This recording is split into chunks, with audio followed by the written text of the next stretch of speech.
how to curl anymore. I remember when I was in senior high school until freshly college. Like, I'm not gonna go to school if my hair is not curled. At that time, I don't have blow dryer. So imagine the times I'm gonna rub my hair. Now, when I got older, I really don't care anymore. Well, not today because we're going somewhere today. I'm gonna meet some of my friends.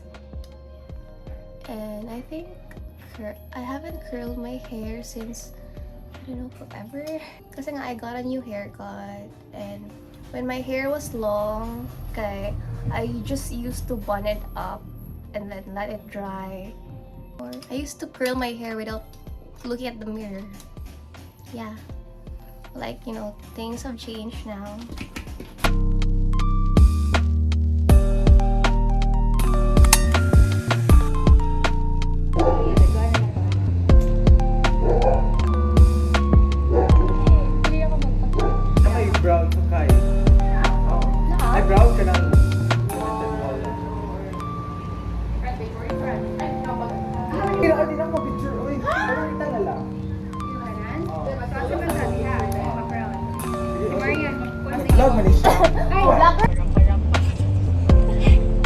I forgot to Uma?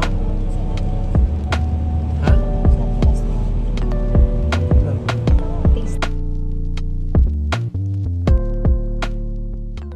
We're here from 𝗶𝗳𝗄𝗏.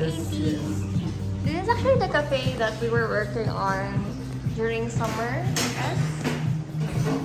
They serve like the best coffee and matcha latte. Ngayon kayo, nakuha nila burger shop. Hey, kung nasa pala mag-open natin? Ay, nakuha nila natin ba?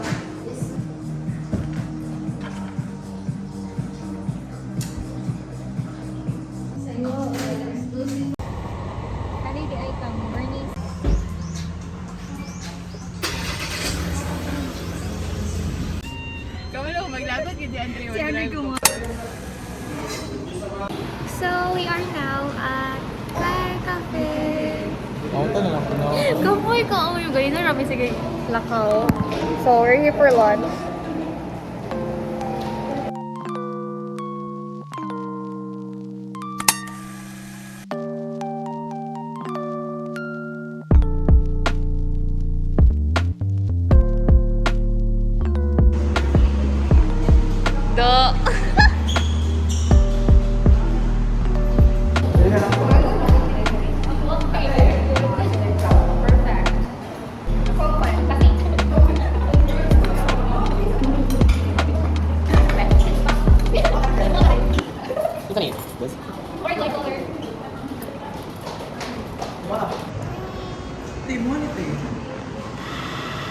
I'm very not so.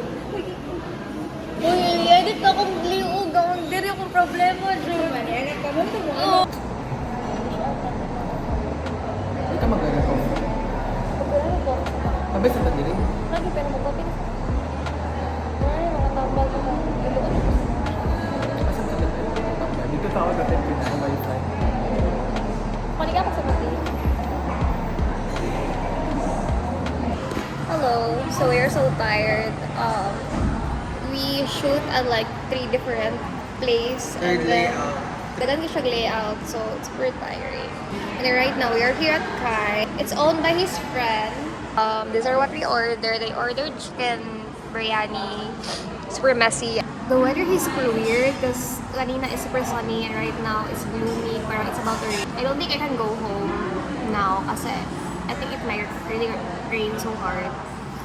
So yun. Hello, it's nighttime. So, okay, ayusin muna natin.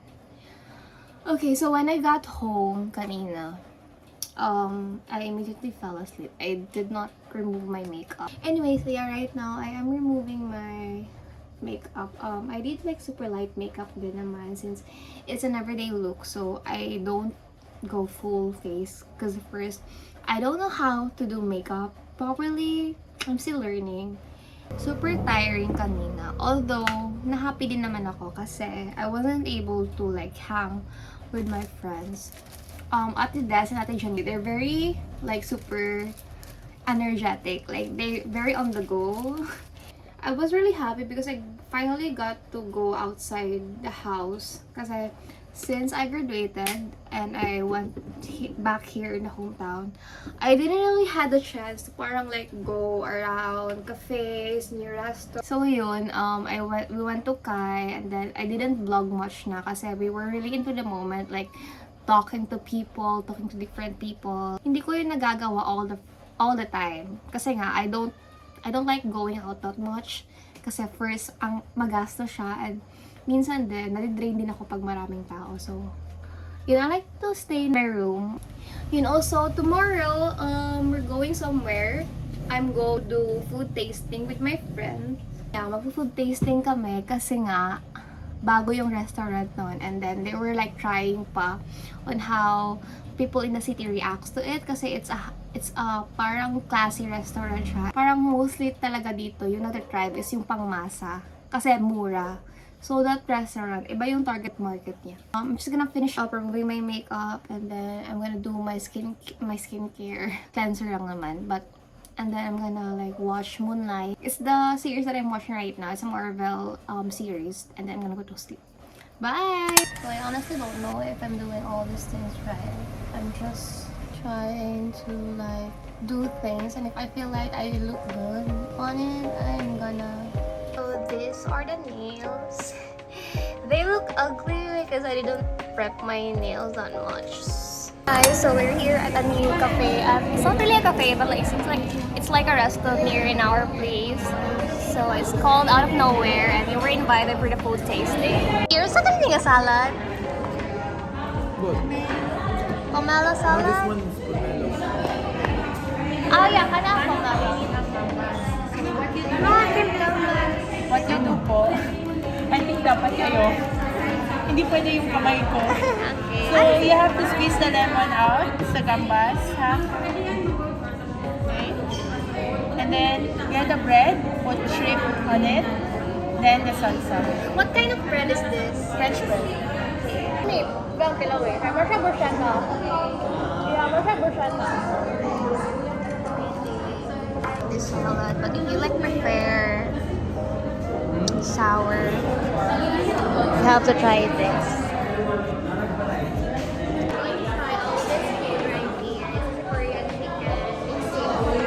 Hindi ko madunggan for sure. Sila ko. Sige. Go! Okay, we're gonna try all this food right here. So we finished this, and now we're going to try Korean fried chicken that has cheesy sauce, and then this mixed seafood. It has lemon, and they also develop their own dressing, and chicken barbecue, I guess.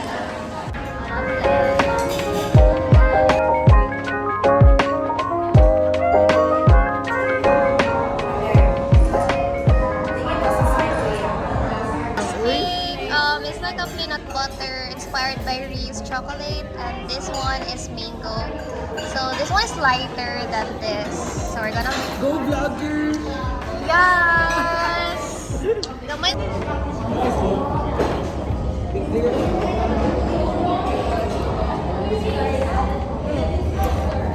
Hold your... Lami. It's super light. Hold your buwan! Super light. Mango tapioca. Oh yeah, masang tapioca. If tapioca was a cake. Ano isa? Mango. What? Oh. Dili, uy. Tapioca.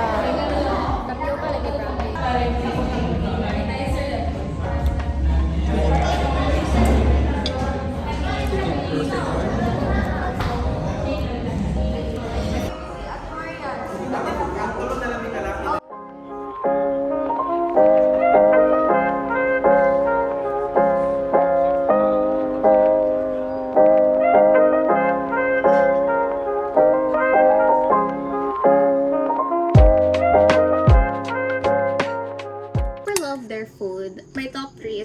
The gamba. It tastes like the bruschetta na, I forgot, 𝗏𝗏𝘁 steakhouse sa Cebu. It's not too oily. The shrimp, it's not undercooked or overcooked. Sobrang sakto lang niya. And mapili akong tao when it comes to food. So, I know what I'm talking about. Next one is, I love the Japanese salad. I forgot the exact name, and also the pomelo salad.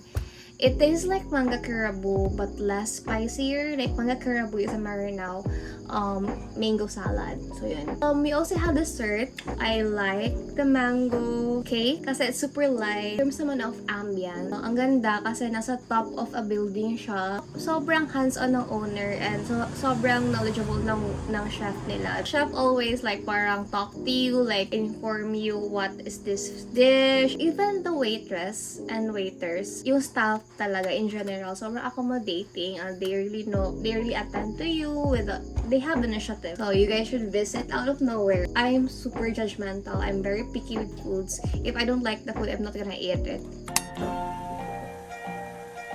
By the way, so whenever I go travel, I always list down like the initial tourist attractions or like the destinations to go. So we're going to Baguio, and then yung first night namin is in Baguio now. So I have to like dress comfortably since it's gonna be like a super hectic day. And then itong 26 na to is like whole day destination lang talaga, mga different tourist spots. So malamig sa Baguio at wet season doon. So kailangan ko din i-plan yung mga outfit ko.